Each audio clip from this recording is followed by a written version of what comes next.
Your Excellency, the President of the Republic of Kenya, Dr. William Samoei Ruto, Waziri wa Elimu, Honorable Machogu, fellow CSs who are here present, Governor of Makueni and the political leadership of both Machakos, Makueni and other parts, Kajiado, the academia, distinguished ladies and gentlemen, all protocols stand.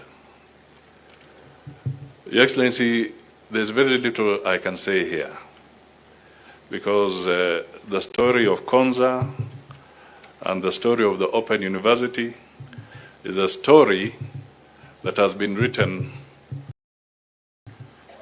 by your hand. So I will say very little because as we have had, you have a lot of background information and participation in these projects. Let me focus on my good friend Mutula. His father was a friend and my personal lawyer. He saved me from a number of things. As humble as I am, I sometimes stumbled. But I think what I would like to pick up from is the fact that we need to work together the way Governor Mutula has said. We need to pull together. We need to foster an environment of peace. We have to create stability, and we have to give Kenyans an opportunity to grow.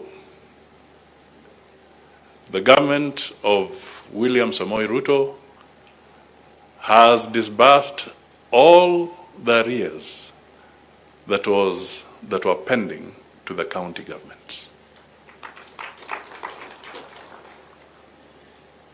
All of them, all 47. The resources have been disbursed to the counties.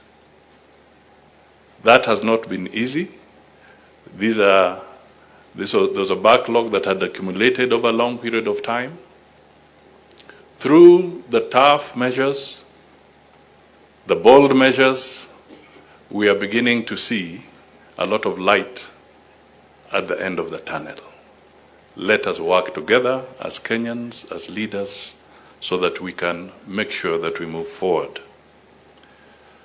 Technology is one of the planks, key planks or pillars in the plan, the President's plan. It is driving Konza. It is indeed driving this university. And it has now opened the doors where the reservoir of knowledge has been broadened literally overnight to millions of Kenyans and also deepened. And we are confident that if we work together, that reservoir of knowledge, of education, shall never dry. So, ladies and gentlemen, I want to request you to be upstanding so that you can give the President a clap of honor as he steps onto the podium to address us.